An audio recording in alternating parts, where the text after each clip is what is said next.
Alright, I'm here at the little house today, and we are going to try and get some work done. We've got a few odds and ends to wrap up this house, and one of them is being installing the doors, the new doors upstairs for the bedrooms. The issue is that we pulled the old doors out, and the new doors are too big. They don't have any holes for hardware or hinges or any of that good stuff, so they're just blanks. We've got to cut out all the notches for the hinges, the holes for the hardware, and make sure that everything is in the right spot so it'll correspond with the old doors. So, all that being said, I've also got a dentist appointment at 11 o'clock. So I'm gonna try and get started and then head on over there, come back and finish up. Okay, so I've got two interior doors to do, these two right here. And first things first, I'm gonna go ahead and measure the height. It would have been good to keep these doors around as a reference, but unfortunately they went in the dumpster. So I'm gonna measure to figure out the height and make sure the width is correct as well. And rather than doing both of them at the same time, I think I'm just gonna do one and then the other.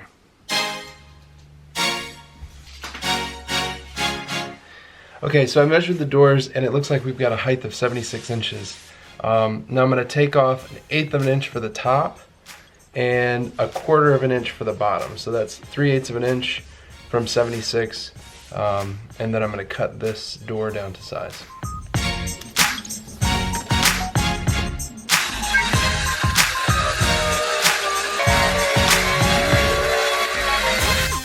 Okay, so now that I've got this door cut down, the issue is that we've got this big void down here at the bottom of the door.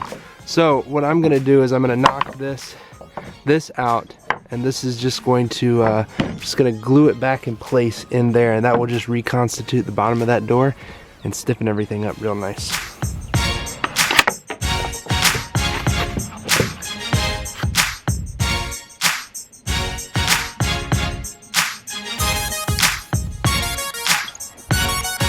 So if you look closely at the door blank, you'll notice that this side has this chamfer on both sides.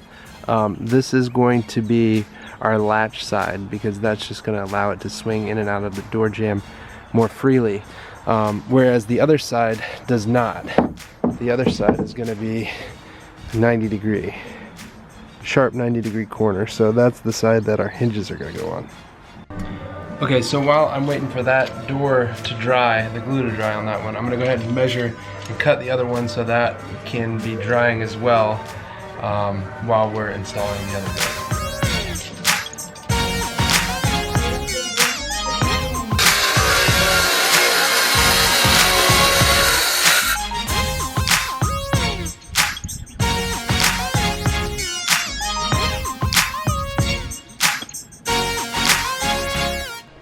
Okay, I'm gonna go to the dentist office and get a cleaning, get the old pearly whites shined up. So, Jamie is here painting trim.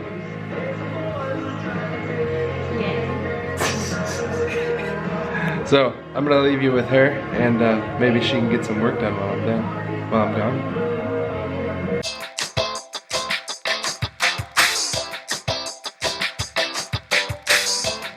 Okay, so I just set the door in here, and it fits, but it's a pretty tight fit.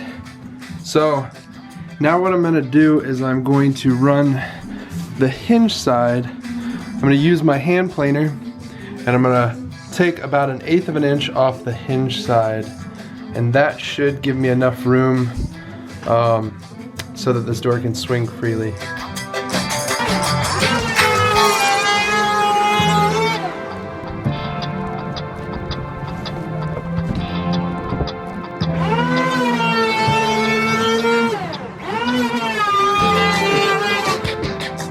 Okay, so I've got that side planed down and it fits much nicer.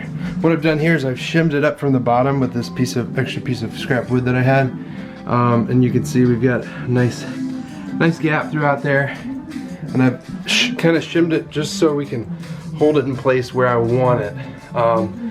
and this seems pretty good right now. And now what I'm going to do is I'm going to mark the hinge locations corresponding with the existing hinge locations. So I'm just going to go ahead and do this for all 3. Shut up, bird! Go back to where you came from. Don't throw stuff at it. I mean, seriously? Okay, just start your video. My gosh. Are you recording?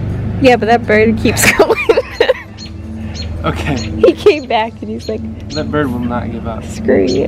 Anyway, so I went ahead and marked where my hinges are going to go. Now I've just got this this jig, which is going to be our router guide. Set it to 3.5 inches. I got my proper bit depth. I'm just lining it up with the marks that I had, and I'm going to make sure that that the hinge is facing the right way. So the way that you know that is that the mark is on the back side where the hinge point should be.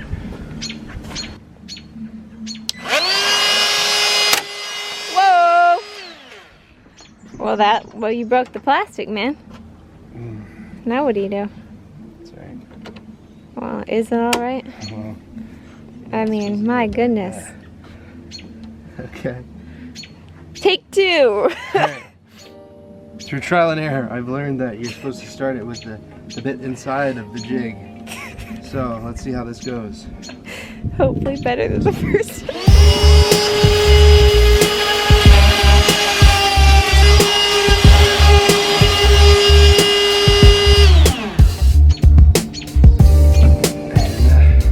There you go. You got a nice little mortise for your hinge.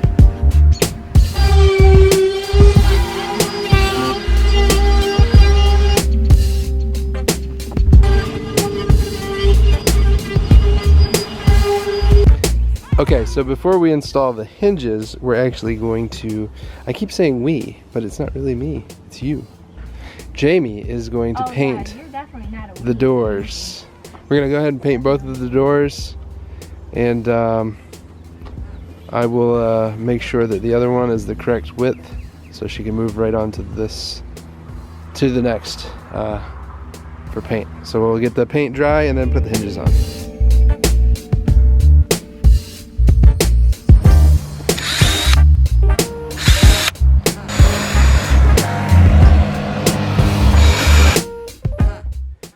Alright, so the paint is dry on the doors. I went ahead and installed those hinges to the door, and now I'm just going to set that door up and attach it to the frame, the door frame.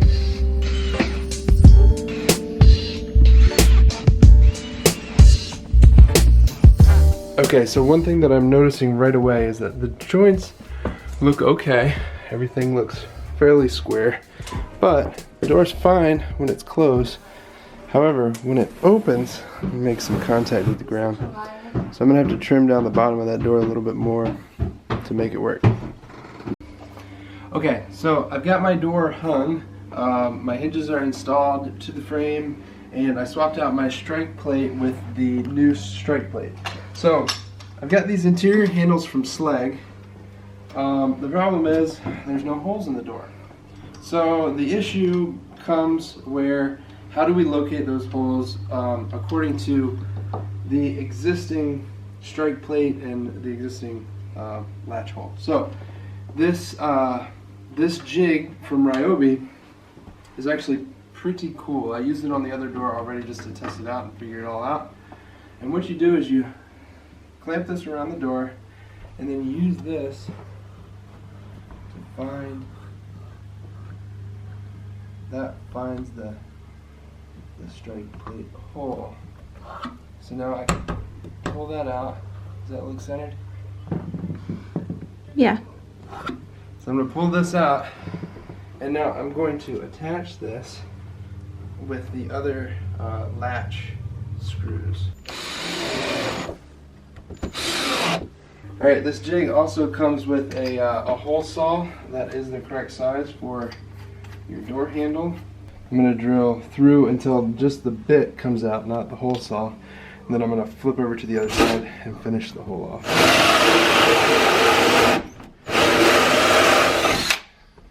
Mom, I'm hungry. Oh boy. Okay, 1 minute.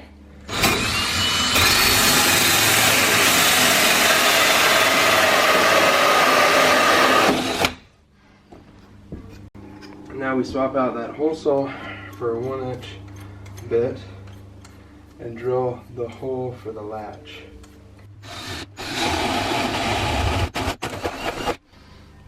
You got a nice clean hole.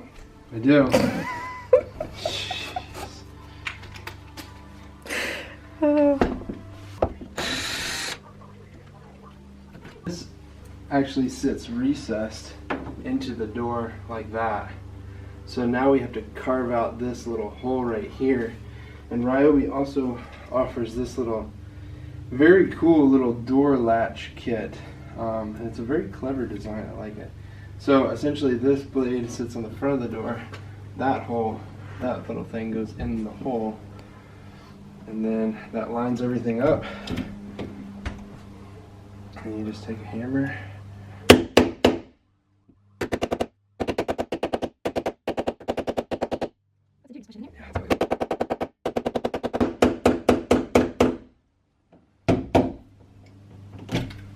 Okay, so that cuts our little line, and then there's this other tool on this side right here that gives you the right depth, and you just stick it in there like that. And Oh, that is so Isn't it? cool. I know. Oh my gosh, I want one. You have to. I want to try it. That's so genius. It is. It's very. I didn't know that this actually existed. That's really cool. I mean, how else are you gonna do it? I guess. I mean, you can do Like it a little with router? normal and like a Hey, and like a Doors working? chisel. almost working. Well, now you got that all stuck, so you don't break it. So, Well, I mean, I want to get a chance to use it sometime. so now we just take our little door latch, set it in there nice and flush.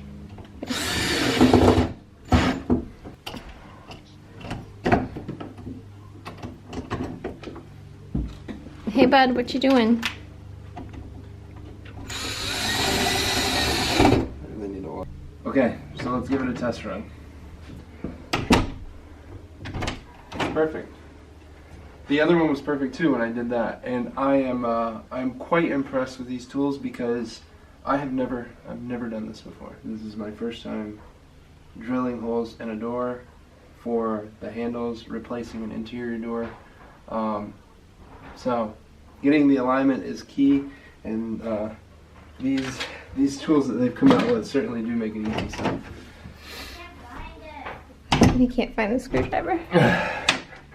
And now you have to vacuum because look at that mess you made on the brand new carpet. It's terrible. So we put the kids to bed. However, this little one One escaped. escaped Yeah.